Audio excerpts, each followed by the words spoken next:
Welcome student, class BSc BEd first year.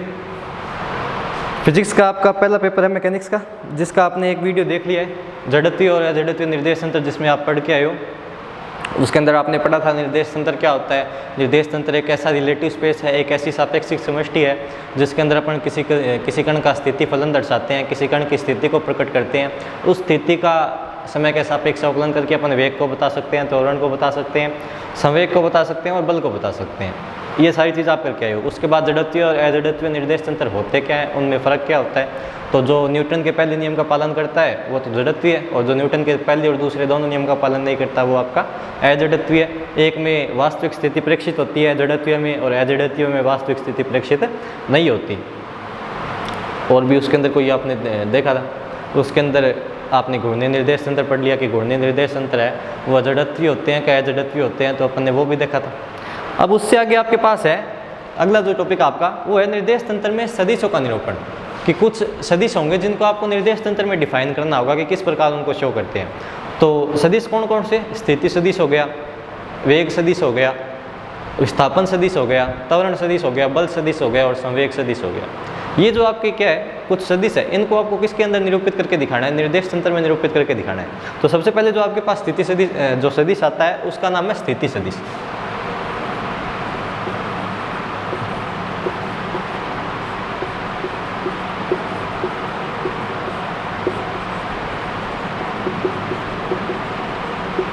Position vector.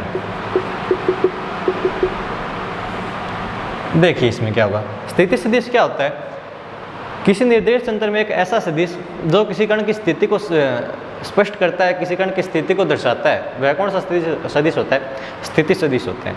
एक ऐसा सदिश निर्देश तंत्र में एक ऐसा सदिश जो किसी कण की स्थिति को प्रकट करता है, किसी कण की स्थिति को दर्शाता है, वह कौन सा होता है, आपका स्थिति सदिश होता है।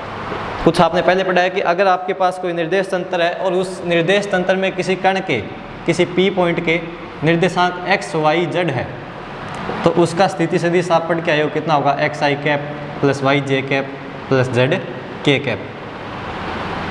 किसी त्रिविमीय आकाश में अगर किसी कण के निर्देशांक है वो x, y, z है, तो उसका जो स्थिति सदिश होता है वो होता है एक्स आई कैप प्लस वाई जे कैप प्लस जेड के कैप। अब इसी को आपको किसके अंदर शो करके दिखाना है, निर्देश तंत्र में शो करके दिखाना है। तो इसके लिए मैं एक निर्देश तंत्र की कल्पना करता हूँ, एक त्रिविमीय निर्देश तंत्र की कल्पना करता हूँ, ठीक है। उसमें देखिए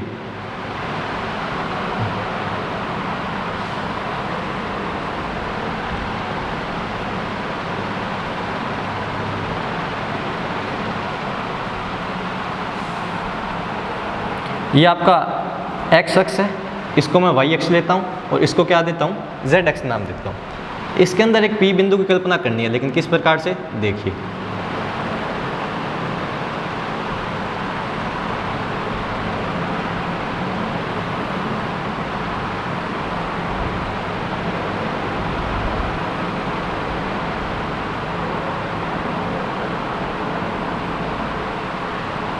इस निर्देश तंत्र में मैंने एक कमरे को या एक क्यूबिकल शेप की कोई आपके पास चीज़ है जिसके अंदर मैं एक कण की कल्पना करता हूँ, ठीक है। ये आपके पास एक क्यूबिकल शेप है, ठीक है, जिसके अंदर मैं किसी कण की कल्पना करूँगा, ठीक। इसके अंदर मैं मान लेता हूँ कि ये आपका कमरा है कोई क्यूबिकल, ठीक है, जिसके अंदर ये कण रखा हुआ है P, ठीक है। ये आपका कण कौन सा है, P है। आगे बात समझ में, इस P के निर्देशांक मान लेते हैं कितना है, x, y और z है, ठीक। इस ओरिजिन पॉइंट से इसका जो स्थिति सदिश होगा वो कुछ इस प्रकार होगा कि नहीं होगा, O से P को जोड़ने वाला जो सदिश होगा उसी को स्थिति सदिश बोलेंगे, और उसका नाम मैं बोल देता हूँ क्या है, R वेक्टर है। OP वाला हो गया, दिख गया आपको। एक बिंदु की और कल्पना करता हूँ मैं, जिसका नाम बोल देता हूँ मैं यहाँ पे Q होगा, और इस O को Q से जोड़ने वाला सदिश आपका ये है, OQ सदिश, दिख गया, ठीक है। अब इसके अंदर कुछ और बिंदु की कल्पना कर लेता हूँ मैं, मान लेता हूँ ये बिंदु आपका A है, ठीक है। क्या बिंदु है, A। चलो आगे देखते हैं। अब इसमें देखो आपको सदिशों के त्रिभुज योग नियम को आपको सबसे पहले पता होना चाहिए कि सदिशों का जो त्रिभुज योग नियम है वो किस प्रकार स्पष्ट होता है। तो इसके अंदर देखो आपको अगर सदिशों का त्रिभुज योग नियम पता है तो आप कर लोगे, क्योंकि आगे अपने वही काम आएगा जितने तक अपन ये पढ़ रहे हैं, ठीक है। तो आपको सबसे पहले सदिशों का त्रिभुज योग नियम होना चाहिए पता। चलो बता भी देता हूँ मैं एक तरीके से क्या होता है। अगर आपके पास कोई 3 सदिश है,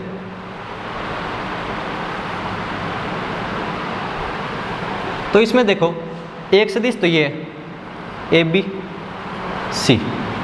अब इसमें देखो एक तो AB सदिश है, एक BC सदिश है। AB और BC की आपस में क्या जुड़ा हुआ है, हेड और टेल जुड़ा हुआ है, इसका सर और इसका पूंछ जुड़ी हुई है आपस में। इसमें देखो AC और BC का दोनों का आपस में क्या जुड़ा हुआ है, हेड। तो जिसका हेड जुड़ा होता है, ठीक है, तो AC जो होगी उसका मान है वो इन दोनों के सदिश योग के इक्वल होगा, AB प्लस BC के। यानी जो दो सदिश एक दूसरे के साथ हेड टू टेल जुड़े हुए हैं, उन दोनों का योग है वो तीसरे सदिश के इक्वल होता है, जो क्या हुआ है, हेड टू हेड जुड़ा हुआ है। आगे बात समझो, ठीक है। ये दोनों टेल से टेल जुड़े हुए हैं तो इनका तो योग हो नहीं सकता। ये दोनों हेड टू टेल जुड़े हुए हैं, इनका जो योग होगा वो इस तीसरे के इक्वल होगा। आगे बात समझो, इन दोनों का योग है AC equal to AB plus BC। इसी को अप्लाई करना आपको इसमें। चलो देखते हैं कैसे अप्लाई होगा। तो आपके पास देखो ये आपको त्रिभुज दिख रहा है क्या, OAQ। OAQ दिख रहा है क्या, ये आपको त्रिभुज दिख रहा होगा एक OAQ। इसमें देखो ट्रायंगल OAQ में हेड टू हेड कौन से जुड़े हुए हैं, OQ और जो आपका AQ है, ये दोनों कैसे जुड़े हुए हैं, हेड टू हेड जुड़े हुए हैं, ठीक है। तो OQ है वो किसके इक्वल होगा, OA प्लस AQ के। OA और AQ दोनों हेड टू टेल जुड़े हुए कि नहीं जुड़े हुए, इसका हेड है और इसकी टेल है। इन दोनों का जो योग होगा कौन सा, OA का और AQ का जो ऐड होगा वो किसके इक्वल होगा, OQ के इक्वल होगा कि नहीं होगा, होगा। अब देखो OA कितना है, ये कितना चल रहा है यहाँ तक, x दिशा में कितना चला है, x दिशा में कितना चला है, x चला है। फिर यहाँ से चला है किस साइड, y x पे।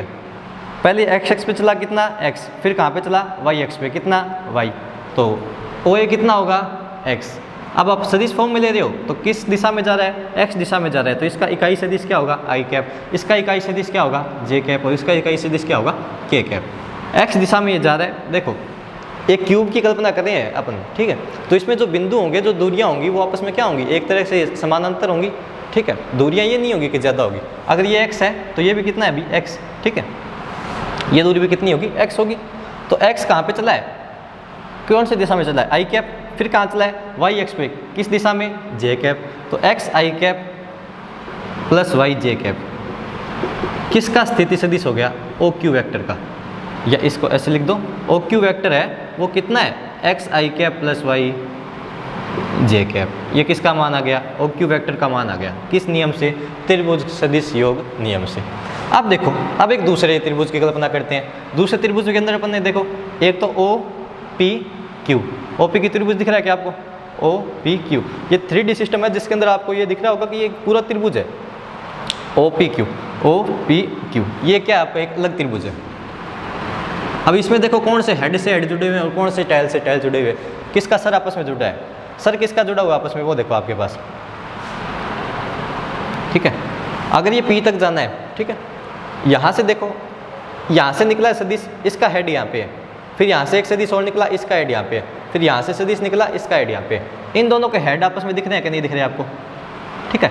तो एक का हेड दूसरे की टेल के साथ जुड़ा हुआ है, यानी OQ प्लस क्या, QP किसके इक्वल होगा, OP के होगा। OP वेक्टर है, इस त्रिभुज को बाहर निकाल के देखो आप, ये एक यहाँ पे है OQ, ये आपके पास P है और ये आपके पास इस तरीके से OQ है। ये तो हो गया ये, ठीक है। एक आपके पास ये QP और एक ये R वेक्टर वाला, होगा कि नहीं होगा। तो OP वेक्टर है वो किसके इक्वल होगा, OQ प्लस QP के। OQ वेक्टर है वो किसके इक्वल है, OQ vector plus QP vector के।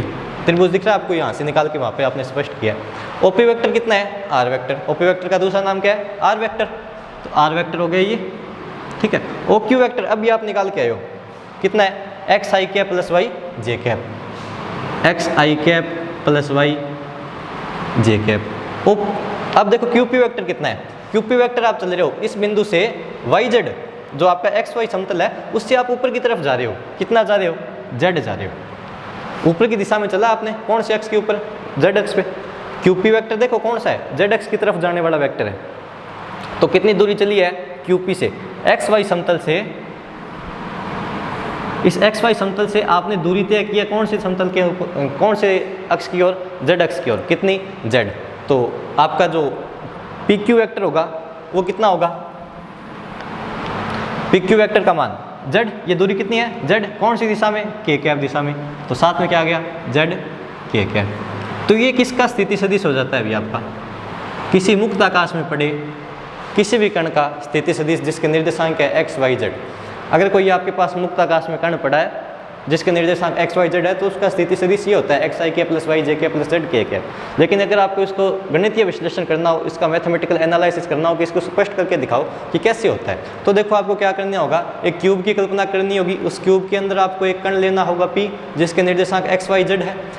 उसी क्यूब के अंदर एक दूसरा कण लेना होगा, क्या, Q, इसके निर्देशांक कितने हैं, एक्स वाई जेड होगा क्या इसमें, भाई जेड तो ही नहीं, कौन से समतल के अंदर है, एक्स वाई समतल में बैठा हुआ है, ये ऊपर आकाश में घूम रहा है और ये एक्स वाई समतल के अंदर है। इसके अंदर जेड का निर्देशांक क्या होगा, 0। तो यहाँ से पहले तो क्या निकालोगे आप, ओ क्यू वेक्टर निकालोगे। ओ क्यू वेक्टर आपने निकाला एक्स आई के प्लस वाई जे के पाया। उसके बाद आपने क्या निकाला, ओ पी वेक्टर निकाला। किस प्रकार निकाला, सदिशों के त्रिभुज योग नियम से। अगर ये आपको आता है तो आप कर लोगे। ये तो आ गया त्रिभुज सदिश योग नियम से इस कण का स्थिति सदिश जो अपने को फाइंड आउट करना था, आर वेक्टर। अब आपको अगर क्या करना हो, इस आर वेक्टर का परिमाण निकालना हो यानी इसका मैग्नीट्यूड निकालना हो, तो क्या कर दोगे, इकाई सदिश। इकाई सदिश कौन से, आई कैप, जे कैप और के कैप। इकाई सदिशों के साथ गुणांकों का क्या कर दो, स्क्वायर कर दो, X square plus Y square plus Z. सभी गुणांकों का वर्ग करके उसके ऊपर क्या लगा दो, वर्गमूल लगा दो। या आर वेक्टर का स्क्वायर कर दोगे तो क्या आएगा, X square plus Y square plus Z square. ये तो क्या आ गया, इसका परिमाण आ गया और ये इसका क्या आ गया, स्थिति सदिश आ गया। तो किसी कण का 3D स्पेस के अंदर जिसके निर्देशांक एक्स वाई जेड है उसका स्थिति सदिश निकालने का ये तरीका है। आपसे पूछ भी ले सकता है। वैसे तो 11वीं का बेस चल रहा है अभी तक, जो चीज़ें पढ़ रहे हैं अपन 11वीं के बेस वाली है, तो इतना कोई काम का है नहीं। आगे अपनी क्लासिकल मैकेनिक्स आगे स्टार्ट होगी। ये तो हो गया कौन सा, स्थिति सदिश। अब आपको निकालना है कौन सा, वेग सदिश। तो वेग सदिश के लिए देखो क्या करना होगा। वेग सदिश से पहले देखो कि ये जो आपने कण की स्थिति निकाली है, ये कण कैसा है, अभी स्थिर है। कण कैसा है, स्थिर है। लेकिन आपको पता है किसी भी कण की दो अवस्थाएं हो सकती है, एक तो स्थिर, एक तो कैसी, स्थैतिक यानी स्थिर रखी हुआ। कई कण है वो या तो स्थिर होगा या क्या होगा, गतिमान। अब गतिमान होगा तो उसके पास क्या होगा, वेग होगा। ठीक है। तो अगर अपने को किसी कण का वेग सदिश निकालना है तो अपने को ये मानना होगा कि वो कण कैसा है, गतिमान है।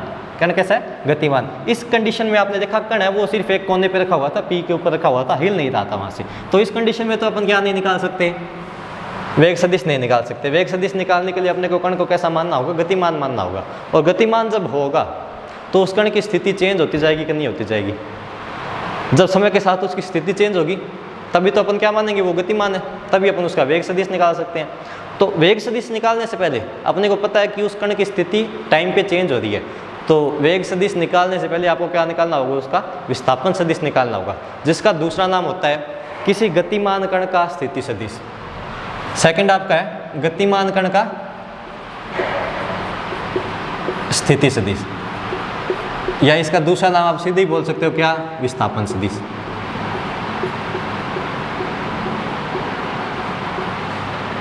इसका नाम क्या है, विस्थापन सदिश, डिस्प्लेसमेंट वेक्टर।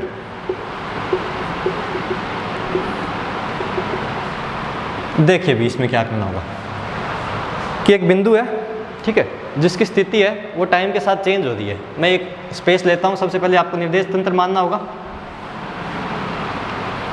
ये निर्देश तंत्र x, ये उसका y, ठीक है। इस निर्देश तंत्र में एक कण है जो किस पॉइंट पे रखा हुआ है, A पॉइंट पे रखा हुआ है। किस पॉइंट पे, A पॉइंट पे रखा हुआ है, ठीक है। ये आपका ओरिजिन है। A पॉइंट पे उसके निर्देशांक मान लेता हूँ मैं कितने हैं, x1, y1 और z1। आगे बात समझ में। होता क्या है कि पहले ये स्थिर रखा हुआ था, फिर कुछ टाइम के बाद इसकी पोजीशन क्या हो जाती है, चेंज हो जाती है, या क्या करता है ये अपने पोजीशन के अंदर चेंज कर लेता है। इसकी जो ये स्थिति है ये कितने टाइम पर है, t1 टाइम पर। डेल टी टाइम के अंदर, कितने टाइम के अंदर, डेल टी टाइम के अंदर, यानी t2 टाइम मान सकते हैं उसको। डेल टी टाइम के अंदर ये अपनी पोजीशन A से कहाँ कर लेता है, B पे ले आता है। यहाँ पे उसके निर्देशांक चेंज हो जाते हैं x2, y2 और z2। ठीक है, ये t1 टाइम पे है, तो ये मान लेता हूँ मैं कितने टाइम पे है, t2 टाइम पे। t1 टाइम से डेल t टाइम बाद में, कितने टाइम बाद में, डेल t टाइम बाद में कितना टाइम हो जाता है, t2 हो जाता है। या आप एक तरीके से ये बोल सकते हो कि t2 का मान है वो t1 प्लस डेल t है, ये भी बोल सकते हो आप एक तरीके से। कुछ टाइम बाद, डेल t टाइम बाद इसकी पोजीशन a से बदल के कहाँ पे आ जाता है, b पे आ जाता है। ठीक है, o से a तक का जो आपका विस्थापन सदिश है, जो आपका स्थिति सदिश है, उसका मैंने नाम बोल दिया r1 वेक्टर। और o से b तक का जो स्थिति सदिश है उसका मैंने नाम बोल दिया क्या, r2 वेक्टर। और a से b तक जो उसने गति तय की है, a से b तक जो उसने क्या की है, स्थिति तय की है, उसको मैं बोल देता हूँ डेल r वेक्टर। कितना पोजीशन में चेंज किया है, डेल r वेक्टर चेंज किया, कितने टाइम में, डेल t टाइम पे। यानी यहाँ पे अगर आपके पास t1 टाइम है तो यहाँ पे टाइम कितना हो जाता है, t2 हो जाता है। और t2 माइनस t1 करोगे तो कितना आ गया, डेल t। पता चल गया आपको, t2 माइनस t1 करोगे तो डेल t। यहाँ पे निर्देशांक x1 y1 z1, यहाँ पे x2 y2 z2। अब इसका क्या निकालना है आपको, विस्थापन सदिश निकालना है, यानी गतिमान कण का स्थिति सदिश निकालना है। और स्थिति सदिश यही होगा, ये a से किसकी तरफ गया है, b की तरफ गया है। वापस कौन सा नियम लगा दो, त्रिभुज योग नियम। त्रिभुज योग नियम से बताओ किसका हेड टू हेड मिल रहा है, इसका हेड और इसकी टेल मिल रही है। हेड टू हेड किसका मिल रहा है, r2 का और डेल r का। यानी जो r2 है, ठीक है, या जो आपका OB वेक्टर है वो किसके इक्वल होगा, OA vector plus AB vector के इक्वल होगा। OB वेक्टर कितना है, r2, OA वेक्टर कितना है, r1, प्लस ये कितना है, AB vector del r vector. यहाँ से डेल r वेक्टर का मान निकालोगे तो कितना आ जाएगा, r2 vector minus r1 vector. ये किसका मान आ गया, गतिमान कण के स्थिति सदिश का मान आ गया, या गतिमान कण के विस्थापन सदिश का मान आ गया। कितना, del r equal to r2 माइनस r1। ये तो आ गया किसके अंदर, स्थिति सदिश की फॉर्म में। अगर इसको अपन किसके अंदर निकालें, निर्देशांक फॉर्म में निकालें, कि इसको r1 और r2 को निर्देशांक के अंदर पुट कर दो, फिर आप निकालो उसका समीकरण का मान। तो आपको पता है कोई भी स्थिति सदिश होता है वो किस प्रकार से होता है। देखो इसमें मैंने z एक्सिस बनाई नहीं है, ठीक है, आप समझ जाना कि हाँ इसको दो स्पेस में लेके मैं इस z एक्सिस यहाँ पे है, उसके हिसाब से मैंने बनाया। किसी भी कण का स्थिति सदिश होता है वो इसी प्रकार होता है, xi cap plus yj cap plus z k cap.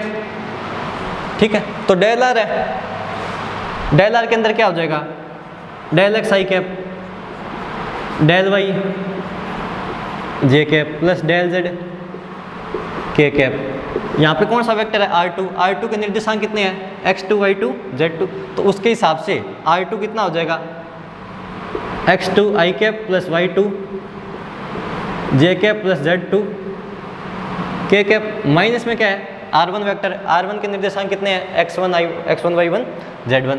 तो यहाँ से x1 i cap plus y1 j cap plus z1 k cap. यहाँ से आप क्या करोगे, उसको माइनस करोगे, तो i कैप वाले में से i कैप वाले माइनस होंगे, j कैप में से j कैप और k कैप में से k कैप। यहाँ से x2 minus x1 i cap plus y2 minus y1 j cap plus z2 minus z1 k cap. किसके निर्देशांक आ जाते हैं अभी, विस्थापन सदिश के निर्देशांक फॉर्म में। यहाँ से आपको पता है del x i cap plus del y j cap plus del z k cap. यहाँ से आप क्या कर लो, i कैप j कैप और k कैप के गुणांकों की क्या कर सकते हो, तुलना कर सकते हो।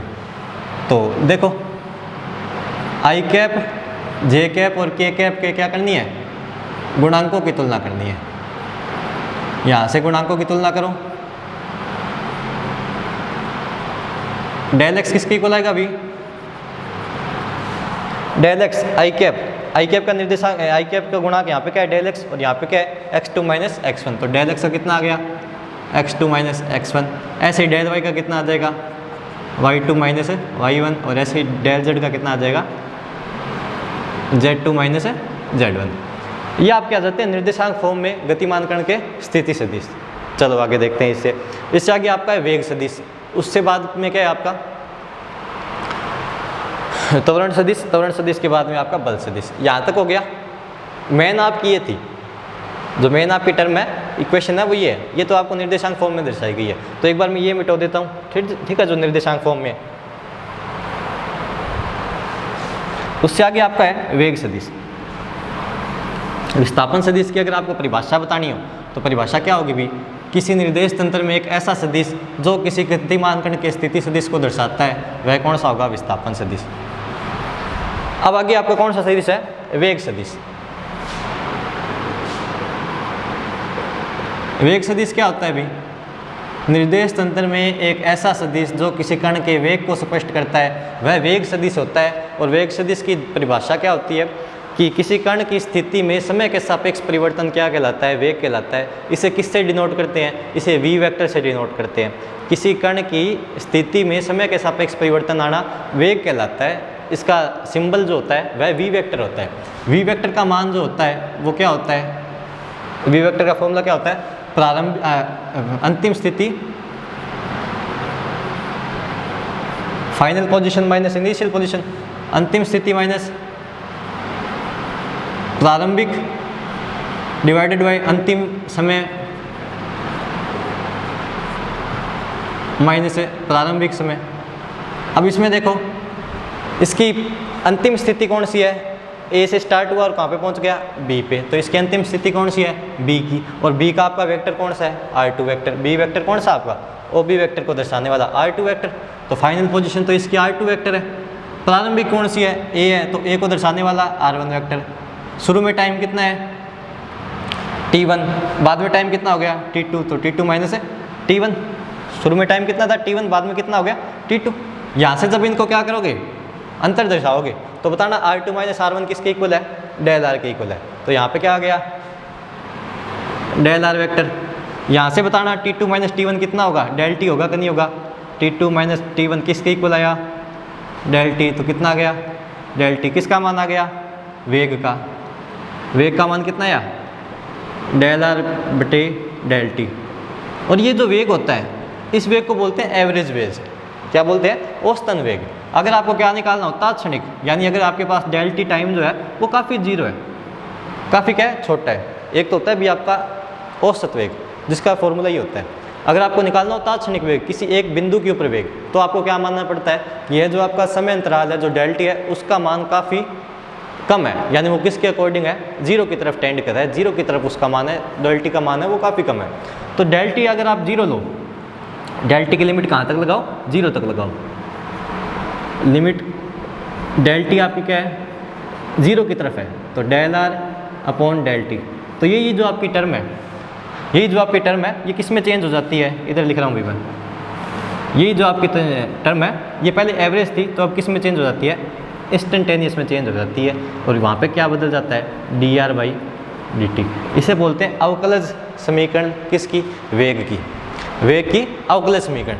देखो किया क्या है मैंने, यहाँ तक क्लियर है। वेग सदिश में देखो क्या होगा, आपको अंतिम स्थिति माइनस प्रारंभिक करनी है, वैसे अंतिम समय माइनस प्रारंभिक समय करना है। यहाँ पे आपके पास ये समीकरण आ जाती है, लेकिन ये सिर्फ औसत वेग को दर्शाती है। औसत वेग के अलावा एक वेग और होता है जिसका नाम होता है तात्क्षणिक वेग। तात्क्षणिक वेग होता है, उस तात्क्षणिक वेग को स्पष्ट करने के लिए क्या माना जाता है, का जो आपका समय अंतराल है डेल T है वो काफ़ी क्या है, कम है। तो इसके अंदर लिमिट लगा दी जाती है कि डेल T है वो काफ़ी क्या है, कम है। तो एक तो होता है अंतर दर्शाने का ये तरीका डेल वाला, एक होता है dr बाई dt। इसे बोलते हैं अवकलन समीकरण, वेग की अवकलन समीकरण। ठीक है, जो किसको दर्शाती है, तात्क्षणिक वेग को दर्शाती है। आपके पास दो वेग आ गए, क्लियर। अब देखो आगे, आगे आपके पास कौन सा है, एक नया वेग। देखो इसके बाद क्या होता है अभी आपके पास, कौन सा सदिश होता है, त्वरण सदिश। क्या, तो त्वरण सदिश में देखो क्या होगा,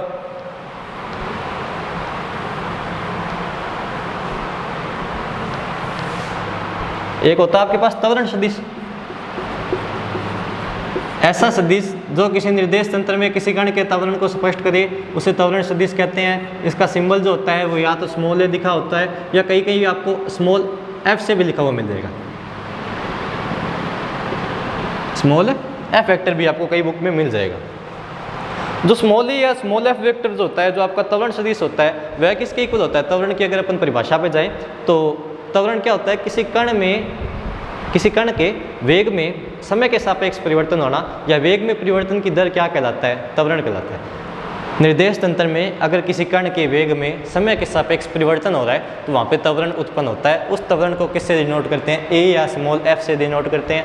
त्वरण का जो फॉर्मूला होता है वह क्या होता है? वेग में परिवर्तन बटा में समय, या ए वेक्टर का फॉर्मूला होता है dv/dt, या उसका दूसरा बोल सकते हो क्या? d²r/dt। स्थिति का 2 बार अवकलन कर दो या वेग का 1 बार अवकलन कर दो तो आपके पास क्या आ जाता है? त्वरण सदिश आ जाता है। क्या आ जाता है? त्वरण सदिश आ जाता है। एक बात होगी। उसके बाद देखो और कौन सा सदिश है?